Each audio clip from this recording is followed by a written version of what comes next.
अस्सलाम वालेकुम। ये वीडियो नंबर 6 है, ये लेक्चर नंबर 6 है, डाइट इन किडनी ट्रांसप्लांट। जो गुर्दा ट्रांसप्लांट होने के बाद, पैबंदकारी होने के बाद जो मरीज होते हैं, उनको भी कोई डाइटरी रिस्ट्रिक्शन या परहेज की जरूरत है कि नहीं। सबसे पहले अच्छी बात तो ये कि गुर्दा ट्रांसप्लांट इसलिए करवाते हैं कि ताकि सारी डाइटरी रिस्ट्रिक्शन खत्म हो जाए। तो ओवरऑल इन पेशेंट्स में कोई खास डाइटरी रिस्ट्रिक्शंस नहीं होती, लेकिन डिपेंडिंग अपॉन द सिचुएशन कुछ ना कुछ डाइटरी रिस्ट्रिक्शन या ग़िज़ाई परहेज़ डॉक्टर रिकमेंड कर सकते हैं, जिसके बारे में हम बात करेंगे। इस पे मैंने पहले पूरी कंप्लीट वीडियो बनाई है फेस टू फेस, वो भी ज़रूर देखें। और उसी ऑर्डर में हम पानी कितना लेना है, प्रोटीन, पोटेशियम, फास्फोरस इसके बारे में बात करेंगे।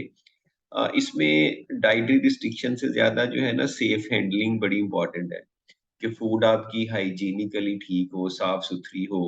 आप जो भी फल सब्ज़ी लाते हैं उसे अच्छी तरह से धोएँ, अपने हैंड वॉश करें खाने से पहले। अगर वो कुक किया आपने तो अच्छी तरह से कुक्ड हो, अंडर कुक्ड या रॉ ना हो। जैसे कुछ लोगों को ये श्रिम्प और प्रॉन्स और मीट और अंडे अंडर कुक या कम कुक करके भी खाने का शौक होता है, वो नहीं कर सकते। इसी तरह से अगर दूध पीते हैं तो वो पेस्चराइज्ड मिल्क हो। फ्रूट्स वेजिटेबल में भी ये कि वो अच्छी तरह से साफ-सुथरी, हाइजीनिकली अच्छी हों। क्योंकि ज़ाहिर-सी बात है आप इम्यूनो सप्रेसेंट मेडिकेशन ले रहे हैं, अगर कोई भी खाना लेने से आपको वो हो जाता है, गैस्ट्रोएंटेराइटिस हो जाता है, डिहाइड्रेशन होती है, इन्फेक्शन होता है, तो वो आपके लिए अच्छा नहीं है। इसी तरह से डेल्टा कोर्टिल प्रेडनिसोन या स्टीरॉइड आप ले रहे होते हैं, उससे ज़ाहिर बात है भूख ज़्यादा लगती है, आप खाते ज़्यादा, वेट गेन होता है। तो मेरे ख्याल में कैलोरी काउंट बड़ा इम्पोर्टेंट है कि आपने खाने-पीने पे का बड़ा ओवरऑल जो उसकी क्वांटिटी है, अमाउंट है, उसका ज़्यादा ख़्याल रखना है, बजाए इससे कि क्या खाएँ, क्या ना खाएँ। ताकि जो आपकी भूख बढ़ी है, तो आपका वज़न जो है ना उसकी वज़ह से ना बढ़े। मैं पेशेंट्स को कहता हूँ कि स्टीरॉइड से भूख लगती है, लेकिन खाना हवा से उड़ के नहीं आपके मुँह में चला जाता, आप खुद ही निवाला तोड़ते हैं, खाते हैं। तो आप अपनी एपेटाइट को फिर भी सप्रेस कर सकते हैं, कम खा सकते हैं, भूख रख के खा सकते हैं। तो ये सारे इसमें इम्पोर्टेंट फैक्टर्स हैं, वन बाय वन बात कर लेते हैं। सबसे पहले तो वही वाली बात है कि ये जो डाइट है किडनी ट्रांसप्लांट की, इसमें हम अज़्यूम कर रहे हैं कि आपका किडनी फंक्शन नॉर्मल है, आपकी क्रिएटिनिन 1 है, आपका जीएफआर ठीक है। क्योंकि अगर आपका जीएफआर ठीक नहीं है, कम है या क्रिएटिनिन ज़्यादा है, तो फिर आप पे सारे वो रूल्स अप्लाई होंगे जो क्रोनिक किडनी डिजीज़ स्टेज 1, 2, 3, 4, 5 में डिपेंडिंग अपॉन कि आपको कितने साल हो गए, आपकी क्रिएटिनिन कैसी है, आपका जीएफआर कैसा है। फॉर एग्जांपल अगर किसी पेशेंट का जीएफआर 45 है, तो वो जो मैंने स्टेज 3 और 4 में क्रोनिक किडनी डिजीज़ में डाइटरी रिस्ट्रिक्शन बताई हैं, वो इन पे भी अप्लाई होंगी।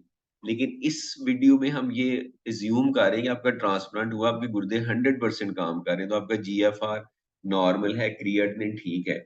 तो इस केस में जब आप पानी की बात करते हैं, तो पानी पे कोई ख़ास पाबंदी नहीं होती, आप जितना मर्ज़ी पानी पी सकते हैं।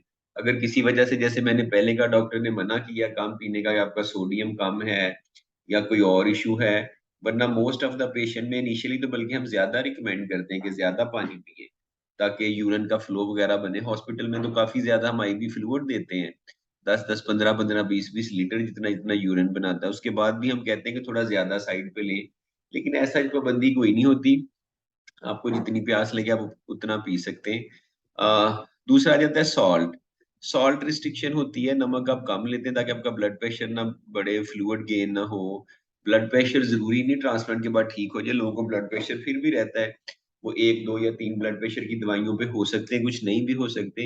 इन ईदर केस सॉल्ट का वही है 4 से 5 ग्राम नमक या 2 से 3 ग्राम सोडियम आप यूज़ करते हैं, सॉल्ट को रिस्ट्रिक्ट करते हैं, कम करते हैं।